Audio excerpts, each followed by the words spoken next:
नमस्कार. 7च्या बातमीपत्रात मी शैलेश पेठे आपलं स्वागत करतो. सुरुवातीला एक नजर ठळक बातम्यांवर. कॉम्रेड गोविंद पानसरे हत्या प्रकरणातला आरोपी समीर गायकवाडच्या पोलीस कोठडीत 26 सप्टेंबरपर्यंत वाढ. कॉम्रेड पानसरे हत्या प्रकरणी दोषी व्यक्तीची गय केली जाणार नाही, गृहराज्यमंत्री राम शिंदे यांची ग्वाही. मुंबईतल्या उपनगरी रेल्वे बॉम्बस्फोट प्रकरणातल्या दोषींना येत्या 30 सप्टेंबर रोजी शिक्षा सुनावली जाण्याची शक्यता. पंतप्रधान नरेंद्र मोदी आयर्लंड आणि अमेरिका दौऱ्यावर रवाना. वर्षभरात मोदी घेणार ओबामांची तिसऱ्यांदा भेट. आणि कोर्ट या मराठी चित्रपटाचं ऑस्कर पुरस्कारासाठी भारतातर्फे नामांकन जाहीर. पाहूया सविस्तर वृत्त. ज्येष्ठ साम्यवादी नेते आणि विचारवंत कॉम्रेड गोविंद पानसरे हत्या प्रकरणात आरोपी समीर गायकवाडची पोलीस कोठडी कोल्हापूर न्यायालयानं 26 सप्टेंबरपर्यंत वाढवली. गेल्या 16 तारखेला त्याला सांगलीत अटक झाल्यानंतर न्यायालयात हजर करण्यात आलं होतं, तेव्हा त्याला आजपर्यंतची पोलीस कोठडी मिळाली होती. आज पोलीस कोठडीची मुदत संपल्यावर त्याला पुन्हा न्यायालयासमोर हजर करण्यात आलं, तेव्हा न्यायालयानं त्याच्या पोलीस कोठडीत वाढ केली. तो सनातन संस्थेचा कार्यकर्ता आहे. पानसरे यांच्यावर गेल्या 16 फेब्रुवारीला कोल्हापुरातल्या त्यांच्या घराबाहेर गोळ्या झाडण्यात आल्या होत्या. त्यानंतर 20 फेब्रुवारीला मुंबईच्या खासगी रुग्णालयात उपचारादरम्यान त्यांचा मृत्यू झाला होता. त्यानंतर अनेक दिवस त्यांच्या मृत्यूचे धागेदोरे मिळत नव्हते. त्यामुळे या प्रकरणाच्या तपासासाठी विशेष पथक स्थापन करावं अशी मागणी करणारी याचिकाही त्यांच्या कुटुंबियांनी मुंबई उच्च न्यायालयात दाखल केली होती. कॉम्रेड पानसरे यांच्या हत्येप्रकरणी शासनावर कुठलाही दबाव नसून तपासाअंती दोषी ठरलेल्यांवर योग्य ती कारवाई केली जाईल अशी माहिती गृहराज्यमंत्री राम शिंदे यांनी आज दिली. पुण्यात आयोजित पत्रकार परिषदेत ते बोलत होते. या प्रकरणी सध्या समीर गायकवाड या एकमेव आरोपीचा तपास सुरू आहे. त्याच्या चौकशीतून इतर कोणाची नावं पुढे आल्यास त्यांच्याबाबत योग्य ती कारवाई केली जाईल. तपासाची दिशा बदलली जाणार नाही किंवा तपासात कुठलेही अडथळे येणार नाहीत अशी ग्वाही शिंदे यांनी यावेळी दिली. विशेष तपास पथकामार्फत सर्व बाजूंनी तपास सुरू असल्याचंही त्यांनी सांगितलं. आत्ताच हाती आलेल्या बातमीनुसार जलसंपदा विभागाअंतर्गत कोकण पाटबंधारे विकास महामंडळाच्या जलसिंचन प्रकल्पात ठेकेदाराकडून बनावट कागदपत्र घेऊन गैरव्यवहार केल्याप्रकरणी तत्कालीन कार्यकारी अभियंता अनिल कुमार गायकवाड यांच्याविरोधात ठाण्याच्या लाचलुचपत प्रतिबंधक विभागानं आज गुन्हा दाखल केला आहे. एफए कन्स्ट्रक्शन या कंपनीला 3 पेक्षा जास्त कामं दिल्याप्रकरणी तसंच कंपनीनं दिलेली बनावट कागदपत्र स्वीकारून या अभियंत्यानं 5 भागीदारांसोबत जाणीवपूर्वक कट केल्याचा आरोप एसीबीनं ठेवला आहे. या अभियंत्याविरोधात भ्रष्टाचार प्रतिबंधक कायद्यान्वये गुन्हा दाखल करण्यात आला आहे. मुंबईतल्या उपनगरी रेल्वे बॉम्बस्फोट प्रकरणातल्या दोषींना येत्या 30 सप्टेंबरला शिक्षा सुनावली जाण्याची शक्यता आहे. आज वांद्रे सत्र न्यायालयात या प्रकरणी सुनावणी झाली. त्यावेळी सरकारी वकिलांनी 8 दोषींना फाशीची तर इतर 4 दोषींना जन्मठेपेची शिक्षा द्यावी अशी मागणी केली. या प्रकरणी निकाल वाचन आणि बचाव पक्षाचा युक्तिवाद झाल्यानंतर शिक्षा सुनावली जाईल. मुंबईत 7 जुलैला पश्चिम उपनगरी गाड्यांच्या प्रथम श्रेणी डब्यात झालेल्या साखळी बॉम्बस्फोटात 189 जणांचा बळी गेला तर 800हून अधिक जण जखमी झाले होते. या प्रकरणी न्यायालयानं 12 जणांना दोषी ठरवलं आहे. स्वच्छ भारत अभियानाच्या सर्वसमावेशक अंमलबजावणीसाठी आर्थिक बाजूंचा अभ्यास करणाऱ्या मुख्यमंत्र्यांच्या उपगटानं आज दिल्लीत झालेल्या बैठकीत आपल्या शिफारशी सादर केल्या. या योजनेच्या अंमलबजावणीसाठी येत्या 5 वर्षात दूरसंचार सेवा, पेट्रोल तसंच कोळसा आणि लोहासारख्या खनिजांवर उपकर लावण्यात यावा, म्हणजे हा महसूल या योजनेकडे वळवता येईल अशी शिफारस या उपगटानं केली आहे. या उपगटाच्या शिफारशींवर नीती आयोग येत्या 10 दिवसात अहवाल तयार करणार असून हा अहवाल त्यानंतर मुख्यमंत्र्यांचा उपगट पंतप्रधान नरेंद्र मोदी यांना सादर करेल. या उपगटाचे निमंत्रक आणि आंध्र प्रदेशचे मुख्यमंत्री चंद्रबाबू नायडू यांनी बैठकीनंतर वार्ताहरांना ही माहिती दिली. महाराष्ट्राचे मुख्यमंत्री देवेंद्र फडणवीस तसंच हरियाणा, कर्नाटक, उत्तराखंड आणि मिझोरामचे मुख्यमंत्री या बैठकीला उपस्थित होते. एक शौचालय बांधण्यासाठी 15,000 रुपयांची मदत दिली जावी आणि ज्यांच्या घरात शौचालय नाही अशा व्यक्तींना निवडणूक लढवण्याला बंदी करण्याची शिफारसही या उपगटानं केली आहे. पंतप्रधान नरेंद्र मोदी आज एका दिवसाच्या आयर्लंड दौऱ्यासाठी डब्लिनला दाखल झाले. गेल्या 60 वर्षात आयर्लंडला जाणारे ते भारताचे पहिले पंतप्रधान ठरले आहेत. डब्लिन इथं पंतप्रधानांनी आयर्लंडचे पंतप्रधान इंडा केनी यांच्याशी चर्चा केली. शासकीय पातळीवरच्या या चर्चेनंतर पंतप्रधानांनी आयर्लंडमधल्या भारतीय समुदायाला मार्गदर्शन केलं. आपला 1 दिवसीय आयर्लंड दौरा आटपून पंतप्रधान आज उशिरा 6 दिवसांच्या अमेरिका दौऱ्यावर रवाना होतील. नरेंद्र मोदी आणि अमेरिकेचे राष्ट्राध्यक्ष बराक ओबामा यांची एका वर्षात तिसऱ्यांदा भेट होणार आहे।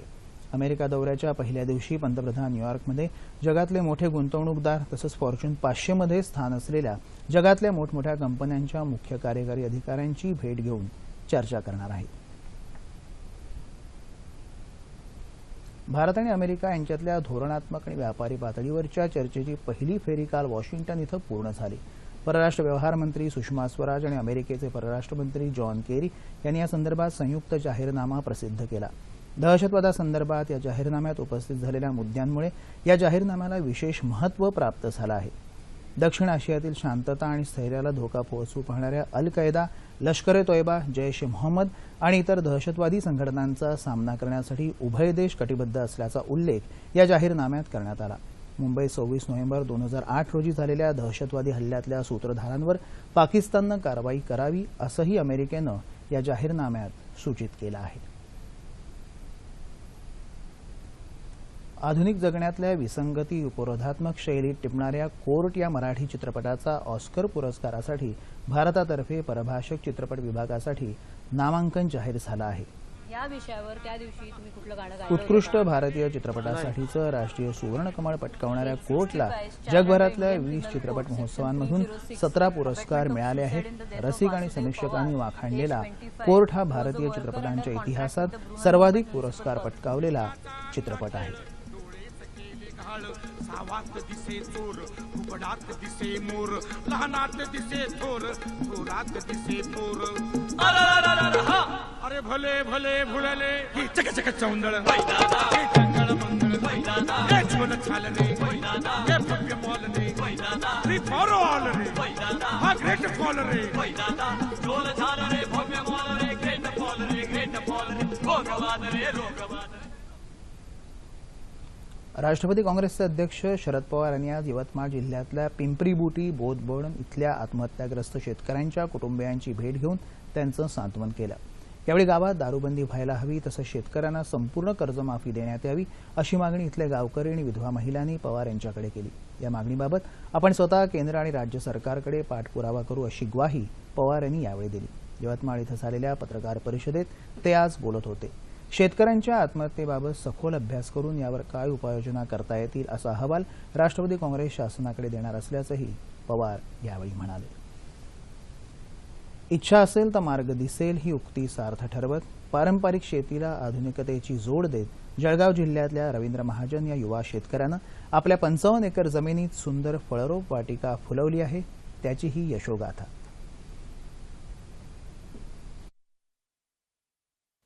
पावसाचं अत्यल्प प्रमाण, डोंगराळ भागात असलेली मुरमाड जमीन अशा प्रतिकूल परिस्थितीत जिद्द, कष्ट आणि सुयोग्य व्यवस्थापनाची उत्तम सांगड घालून जळगाव जिल्ह्यातल्या गारखेडा या छोट्याशा गावात राहणाऱ्या रवींद्र महाजन यांनी आपल्या स्वप्नातली रोपवाटिका फुलवली आहे। पाण्याची मुबलक व्यवस्था झाल्याच्या नंतर मग रोपवाटिकेला आमच्या खऱ्या अर्थाने सुरुवात झाली। आमचं त्या काळातलं साधारण एक 10 एकरापासून सुरू झालेलं नर्सरीचं जो क्षेत्र होतं आज ते जवळपास 125 एकरमध्ये वाढ झालेली आहे आणि साधारण 55 एकर क्षेत्रामध्ये त्यात फक्त नर्सरीचं आमचं प्रोडक्शन चालू आहे। गेल्या 25 वर्षांपासून आपल्या फळबागेत लावलेल्या झाडांवर कलम पद्धतींचा अवलंब करून मोसंबी, डाळिंब, आवळा, फणस, आंबा, सीताफळ अशा दर्जेदार फळांचं उत्पादन घेतलं आहे। पावसाचं अत्यल्प प्रमाण लक्षात घेत आपल्या फळरोप वाटिकेत पिकांना तुषार सिंचनाद्वारे पाणी पुरवठा करत महाजन यांनी पाण्याची बचतही केली आहे। या ठिकाणी पाण्याच्या नियोजनासाठी आम्ही सुरुवातीला राष्ट्रीय कृषी विकास योजनेअंतर्गत 3 मोठी शेततळी घेतलेली आहेत। त्याच्यानंतर काही ठिकाणी स्वखर्चाने सिमेंट बंधारे, माती बंधारेही टाकलेले आहेत। कृषी विभागामार्फत एक मोठा माती बांध पण आपला सिमेंट बंधारा पण टाकून घेतलेला आहे आणि त्याचं खोलीकरण पण केलेलं आहे। बऱ्याचशा ठिकाणी स्वखर्चाने पण नाला खोलीकरण करून घेतलेलं आहे। शेतीतल्या या यशस्वी प्रयोगामुळे महाजन यांना कृषी मंत्री एकनाथ खडसे यांच्या हस्ते नुकताच वसंतराव नाईक कृषी पुरस्कार प्रदान करण्यात आला। या फळरोप वाटिकेद्वारे महाजन यांनी 70 जणांना कायमस्वरूपी रोजगारही मिळवून दिला आहे। शेतीला पूरक व्यवसायाची जोड देत महाजन यांनी फुलवलेली ही सुंदर रोपवाटिका इतर शेतकऱ्यांसाठी प्रेरणादायी ठरेल हे निश्चित। अनुसूचित जाती जमातींच्या तक्रारीचं वेळेत निराकरण करावं अशी सूचना राष्ट्रीय अनुसूचित जाती आयोगाचे अध्यक्ष डॉ. PL पुनिया यांनी केली। नागपूर इथं संबंधित अधिकाऱ्यांच्या बैठकीत ते आज बोलत होते। यावेळी पुनिया यांनी 27 प्रलंबित तक्रारींची सद्यस्थिती जाणून घेतली। त्याशिवाय नागपूर विभागातल्या जात पडताळणीबाबतची माहितीही जाणून घेतली। अनुसूचित जातींबाबतच्या तक्रारी पोलीस विभागानं वेळेत दाखल केल्या नाहीत तर ते मानवाधिकाराचं उल्लंघन ठरू शकेल असंही पुनिया यावेळी म्हणाले। जर काही तक्रारदार ब्लॅकमेल करण्यासाठी तक्रार करत असतील तर त्यांच्या विरुद्धही खटले दाखल करावेत असंही पुनिया यांनी सांगितलं। हवामान। महाराष्ट्र, छत्तीसगड आणि मध्य प्रदेशात गेल्या काही दिवसात झालेल्या समाधानकारक पावसामुळे यंदाच्या मोसमी पावसाची सरासरी घट 3% कमी झाली आहे। याआधी यंदा सरासरीच्या 16% घट राहील असा अंदाज हवामानशास्त्र विभागानं वर्तवला होता। मात्र नुकत्याच झालेल्या पावसामुळे ही घट 13%च असेल असं भारतीय हवामानशास्त्र विभागानं म्हटलं आहे। सध्या मोसमी पावसाच्या सरासरीच्या प्रमाणात मध्य महाराष्ट्रात 28%, मराठवाड्यात 36% तर कोकणात 29% घट आहे।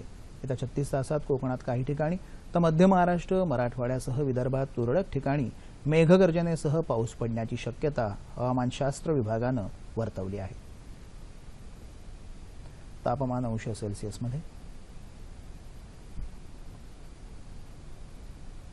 मुंबई कमाल 32, किमान 25,